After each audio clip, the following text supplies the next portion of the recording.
మీ business ని develop చేసుకోవాలని అనుకుంటున్నారా?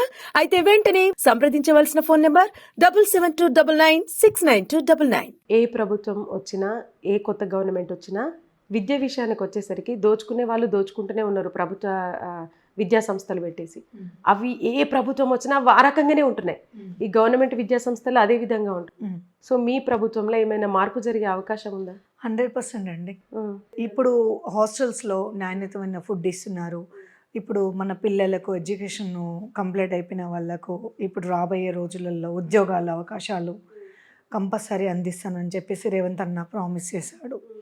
ప్రతి ఒక్కరికి, ప్రతి ఒక్క పేద కుటుంబం నుంచి బీసీ, ఎస్సీ, ఎస్టీ వాళ్ళకు, గరీబ్ వాళ్ళకి ఉద్యోగ అవకాశాలు ఫస్ట్ వాళ్ళకే ఇవ్వాలి అనేది మా లక్ష్యం. మరి ప్రభుత్వ విద్యా సంస్థలు అతి దారుణంగా దోచుకుంటున్నాయి. చిన్న నర్సరీ కానుంచి ఇంకా నర్సరీకే మన ₹1,00,000 ఫీజులు ఉంటాయి. ఇంకా బయట ఇంకా చెప్పలేము మనం. ఇంకా పై తరగతిలు పెరిగిన కొద్దీ.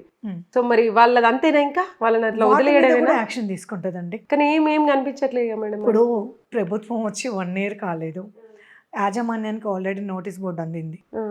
రీజనబుల్ ఫీజులు తీసుకోవాలి, నాణ్యతమైన చదువు ఇవ్వాలి, నాణ్యతమైన స్కూల్స్లో మెయింటెనెన్స్ నీట్గా ఉండాలి, పిల్లలు మంచిగా ఉండాలి అనేది ప్రతి ఒక్కరూ మా ఎడ్యుకేషన్ డిపార్ట్మెంట్ నుంచి ప్రతి ఒక్కటి జరుగుతూనే ఉన్నాయి. మేడం ఇప్పుడు మీరు రాజకీయాల్లో ఉన్నారు. ఖచ్చితంగా నేను ఈ అంశాన్ని ఖచ్చితంగా మార్చాలి, నా వంతు కృషి నేను చెయ్యాలి అని మీకు ఉంటుంది ఒక గోలు. ఏంటది? ఇప్పుడు ఏదైనా మా ప్రభుత్వం ఎలా ఆలోచిస్తుందో, మా రేవంత్ అన్న గారు ఎలా ఆలోచిస్తున్నారో అదే ఆలోచనతోటి మేము ముందుకెళ్తున్నాము. సో ప్రజల్లో ఒక మంచి చైతన్యం తీసుకురావాలి. పేద ప్రజలు, మెయిన్గా బీసీలు. గత ప్రభుత్వము ఒక్కరోజు సర్వే చేసి వదిలేసింది. గత ప్రభుత్వం పాలనలో మొత్తం రెడ్డిలదే ఉంది, ఓసీలదే ఉంది ఎక్కడైనా సరే. ఇప్పుడు మా ప్రభుత్వం కులగణన చేపట్టి కులగణన సర్వే 15 రోజులు దాటిపోయింది ఇప్పటికీ. సో కులగణన కంప్లీట్ చేసి మా రాహుల్ గాంధీ గారు, సోనియా గాంధీ గారు వాళ్ళ అద్వేషం ప్రకారము వాళ్ళు చెప్పిన మాట మేరకు కులగణన సాపిగా చేసి కులగణన సర్వే డిసైడ్ చేసినాకనే స్థానిక ఎన్నికలు, లోకల్ ఎన్నికలు స్టార్ట్ చేయాలి అనేది ఆదేశం. సో అది ఎందుకు ప్రజల్లో మంచి చైతన్యం తీసుకురావాలి.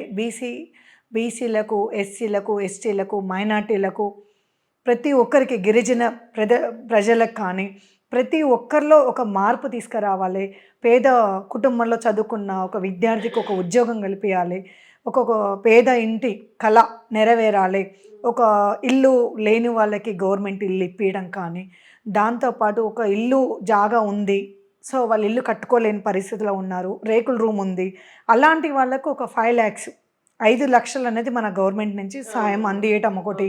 సో ఇలా ప్రజాపాలనలో ప్రజల్లో ప్రతి ఒక్కటి వాళ్ళ అంటే ఇల్లు అభివృద్ధి, వాళ్ళ ఇల్లు బాగుంటే వాళ్ళు బాగుంటారు. పిల్లల్లో ఒక మంచి చదువుకున్న పేద కుటుంబంలో చదువుకున్న ఒక పేద విద్యార్థికి ఒక ఉద్యోగం రావటం కానీ, అలా మంచి పనులు చేయడానికి కార్యక్రమం అనేది మా గవర్నమెంట్ ఎలా చేస్తుందో, మా ప్రభుత్వం ఎలా చేస్తుందో, మా ప్రభుత్వంలో మేమున్నాం కాబట్టి మేము కూడా అలాంటి మంచి కార్యక్రమాలు చేయడానికి మా ప్రభుత్వానికి తోడుండి మా కార్యకర్తలు కానీ, లీడర్లు కానీ, మహిళా కార్యకర్తలు, సీనియర్ లీడర్లు కానీ, నాయకులు కానీ, Congress family, total Congress family, ప్రజల పాలన.